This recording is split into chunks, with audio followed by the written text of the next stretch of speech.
أعوذ بالله من الشيطان الرجيم. بسم الله الرحمن الرحيم. ورفعنا لك ذكرك. صدق الله العظيم وصدق رسوله النبي الكريم الأمين. ونحن على ذلك لمن الشاهدين والشاكرين والحمد لله رب العالمین. محمد سے پیار کرتے ہیں تیرا احسان ہے مولا. محمد سے پیار کرتے ہیں تیرا احسان ہے مولا. بس ہماری بخشش کا یہی سامان ہے مولا. ارے جنت کے بدلے در شاہ مدینہ چھوڑ دیں، ہم یہ سودا نہیں کرتے، ہمیں نقصان ہے مولا. اور وہ جو چاند جو روشن ہوا بدھا کے افق پر، اس چاند کے تابندہ ستارے ہیں صحابہ. ہم فخر سے کہتے ہیں ہمارے ہیں صحابہ، واللہ ہمیں جان سے بھی پیارے ہیں صحابہ. نہایت واجب الاحترام بھائیو، دوستو اور بزرگوں، وقت بالکل مختصر ہے. انشاءاللہ مجھے جو وقت دیا گیا ہے اس کے اندر کوشش کروں گا اپنی معروضات کو مکمل کرنے کی. تو میرے بھائیو، ربیع الاول کا مہینہ چل رہا ہے. اس مہینہ کے اندر ہر طرف حضور اکرم صلی اللہ علیہ وسلم کے چرچے ہو رہے ہیں. میرے آقا نامدار صلی اللہ علیہ وسلم کا مقام سب سے بلند ہے، شان بھی سب سے بلند ہے. میں اپنی بات کو لمبا نہیں کرنا چاہتا، بلکہ چلتے ہیں قرآن پاک کے اندر. اللہ رب العزت نے اپنے کلام کے اندر فرمایا، الم نشرح لک صدرک. اے محبوب پیغمبر صلی اللہ علیہ وسلم، ہم نے آپ کا سینہ مبارک کھول دیا. وَوَضَعْنَا عَنْكَ وِزْرَكَ الَّذِي أَنقَضَ ظَهْرَكَ.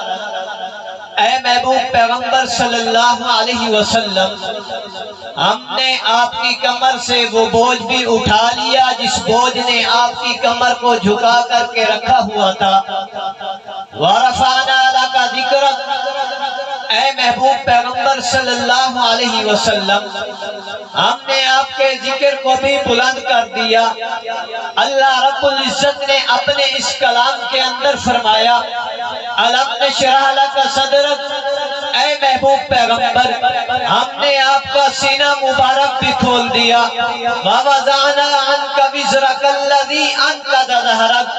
اے محبوب پیغمبر صلی اللہ علیہ وسلم، ہم نے آپ کی کمر سے وہ بوجھ بھی اٹھا دیا جس بوجھ نے آپ کی کمر کو جھکا کر کے رکھا ہوا تھا.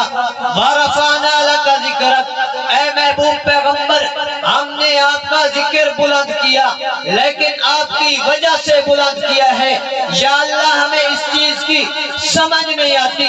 تو نے اپنے محبوب پیغمبر کا سینہ بھی کھولا ہے، تو نے اپنے محبوب پیغمبر صلی اللہ علیہ وسلم کا ذکر بھی بلند کیا ہے، لیکن ساتھ یہ کیوں فرمایا کہ اے محبوب پیغمبر، میں نے یہ سب کچھ آپ کے لیے کیا ہے. اللہ رب العزت فرماتے ہیں، دنیا والے لوگوں، تم دیکھتے نہیں ہو، ایک آدمی اپنے گھر سے چلتا ہے، مسجد کے اندر آ کر کے نماز پڑھتا ہے، خواہش اور تمنا یہ ہوتی ہے کہ میرا رب میرے اوپر راضی ہو جائے. کوئی قاری قرآن کی تلاوت کرتا ہے، خواہش اور تمنا یہ ہوتی ہے کہ میرا رب میرے اوپر راضی ہو جائے. کوئی ختم نبوت کی خاطر اپنی جان لٹاتا ہے، خواہش اور تمنا یہ ہوتی ہے کہ میرا رب میرے اوپر راضی ہو جائے. کوئی جھنگ کی دھرتی پہ ناموس صحابہ کی خاطر اپنی جان دے دیتا ہے، خواہش اور تمنا یہ ہوتی ہے کہ میرا رب میرے اوپر راضی ہو جائے. کوئی اسلام آباد کی دھرتی کے اوپر اپنے سینے پہ گولیاں کھا جاتا ہے، خواہش اور تمنا یہ ہوتی ہے کہ میرا رب میرے اوپر راضی ہو جائے. اے محبوب پیغمبر صلی اللہ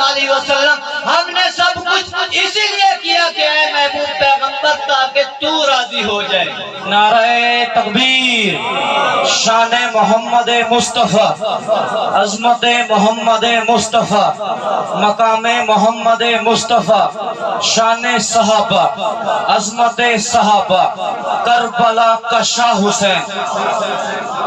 میرے بھائیوں وقت بالکل مختصر ہے، میں عرض یہ کر رہا ہوں کہ میرے آقا نامدار صلی اللہ علیہ وسلم کا مقام بھی سب سے بلند ہے۔ کیسے بلند ہے؟ آئیے چلتے ہیں قرآن کے پاس۔ قرآن کہتا ہے جب میرے محبوب کی زلفوں کا ذکر آتا ہے تو قرآن بولتا ہے نبی کے شہر کا ذکر آتا ہے، قرآن بولتا ہے نبی کے زمانے کا ذکر آتا ہے، تب بھی قرآن بولتا ہے نبی کے گھرانے کا ذکر آتا ہے، تب بھی قرآن بولتا ہے نبی کے یارانے کا ذکر آتا ہے، تب بھی قرآن بولتا ہے۔ پھر مجھے کہنے دینا کہ جس کا ذکر ہے، جس کی ادا کا ذکر ہے، جس کے شہر کا ذکر ہے، اس کی ہر ادا پہ قرآن بولے تو پھر اس محبوب جیسا کوئی بھی نہیں ہو سکتا۔ میں نہیں کہتا کہ میرے آقا جیسا کوئی ہے۔ چلتے ہیں بی بی آمنہ کے پاس۔ بی بی آمنہ تو بتا۔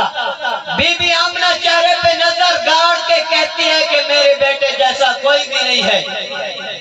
دنیا کہے گی کہ ماں ہے، ہر ماں کو اپنے بیٹے سے پیار ہوتا ہے، شاید اسی لیے کہہ رہی ہو کہ اس جیسا کوئی نہیں۔ مکہ کی دائیاں بھی آنا شروع ہو گئی ہے، جو بھی آتی ہے آ کر کے کہتی ہے کہ اس جیسا کوئی نہیں۔ عبد المطلب آئے، آ کر کے کہا کہ اس جیسا کوئی نہیں۔ ہاں جناب ابو لہب بھی ہے، آ کر کے کہا کہ اس جیسا کوئی نہیں۔ اللہ نے کہا کہ جبرائیل ذرا تو بھی جانا۔ فرمایا یا اللہ کہاں جاؤں؟ اللہ رب العزت نے جواب دیا جا ذرا میرے محبوب کے دروازے پر جا۔ تو میرے بھائیوں ساری امت کو حکم ہے محبوب کے دروازے پر۔ ابو بکر ہے محبوب کے دروازے پر، عمر ہے محبوب کے دروازے پر، ساری کائنات محبوب کے دروازے پر۔ ہاں میرے بھائیوں ساری کائنات کو لے کر کے محبوب پیغمبر خدا کے دروازے پر۔ لیکن ہم محبوب پیغمبر صلی اللہ علیہ وسلم کے دروازے پر پہنچنے والے تو بنے نا، تو انشاءاللہ سب دوست کوشش کریں گے نا۔ آپ علیہ السلام کے دروازے تک پہنچنے کا واحد راستہ صحابہ ہے۔ صحابہ کی اتباع کرو گے، صحابہ کے نقش قدم پر چلو گے، تب ہم نبی تک پہنچ جائیں گے اور ہم نبی کے سچے اور پکے عاشق بن جائیں گے۔ جب نبی کے سچے اور پکے عاشق بن جائیں گے پھر کیا ہوگا کہ کوئی چیز بھی ہمارا نقصان نہیں کر سکتی۔ ایک واقعہ سنا کے اپنی بات کو ختم کرنے چلا ہوں۔ حضور اکرم صلی اللہ علیہ وسلم کے صحابہ جا رہے ہیں، سامنے دریا آ جاتا ہے، دریا کو عبور کرتے ہیں۔ امیر صاحب نے پوچھ لیا کسی کی کوئی چیز اس دریا کے اندر گر تو نہیں گئی؟ ایک صحابی رسول نے کہہ دیا کہ جناب میرا پیالہ اس کے اندر چلا گیا ہے۔ امیر صاحب نے کہا یار ہے تو پیالہ۔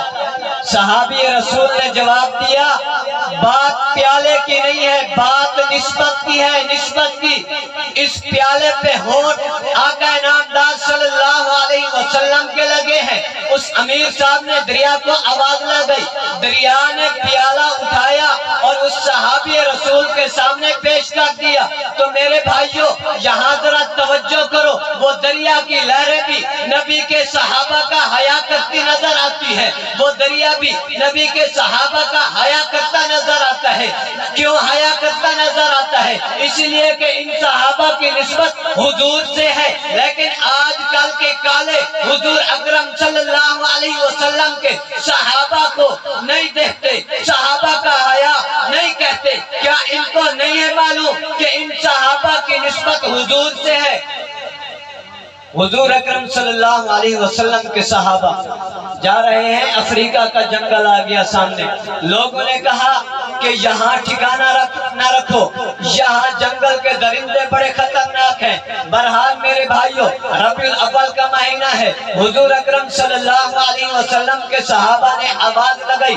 کیا آواز لگائی ہوگی؟ جس طرح میں اور آپ آج کل نعرے لگاتے ہیں غلامی رسول میں موت تو قبول ہے لیکن قرآن پڑھنا قبول نہیں ہے، غلامی رسول میں موت قبول ہے لیکن نماز قبول نہیں ہے، غلامی رسول میں موت قبول ہے لیکن سنت رسول قبول نہیں ہے. وہ ہم جیسے دعوے دار نہیں تھے، وہ پکے اور سچے عاشق تھے. اس صحابی رسول نے آواز لگائی کہ اے جنگل کے درندوں، ذرا اس جنگل کو خالی کر دو، آج رات ہم یہاں حضور کے غلام رہنا چاہتے ہیں. میرے بھائیوں، آپ سمجھدار لوگ بیٹھے ہیں، جنگل کے اندر کیا کیا چیز ہوتی ہے. جنگل کے اندر خنزیر بھی ہوتا ہے، جنگل کے اندر سور بھی ہوتا ہے، جنگل کے اندر درندے بھی ہوتے ہیں، جنگل کے اندر کتا بھی ہوتا ہے. پھر میں نے دیکھا کہ نبی کے صحابہ کی آواز کو سن کر کے وہ جنگل کا خنزیر جنگل کو چھوڑ کے جا رہا ہے، وہ جنگل کا سور جنگل کو چھوڑ کے جا رہا ہے. میرے بھائیوں، آج میں یہاں دشمنان صحابہ سے یہ بات کہنا چاہوں گا کہ اے دشمن صحابہ، پھر تجھ سے تو وہ جنگل کا کتا بھی بہتر ہے، پھر تجھ سے تو وہ جنگل کا خنزیر بھی بہتر ہے جس نے میرے آقا کے صحابہ کی بات کو بھی مانا اور ذات کو بھی پہچانا ہے. کسی شہر نے کیا خوبی کہا، کسے جھوٹ فریب دے آدھی تے اتبار کیویں تھی سکدے، کسے جھوٹ فریب دے آدھی تے اتبار کیویں تھی سکدے، ہووے مومن تے ول پاکاں دا انکار کیویں تھی سکدے، اصحاب دا منکر کم نہیں ہے سردار کیویں تھی سکدے، جڑا بکدا ہے سیدیاں یاراں کو صدیق تیرا یار کیویں تھی سکدے. باقی دعوانا الحمدللہ.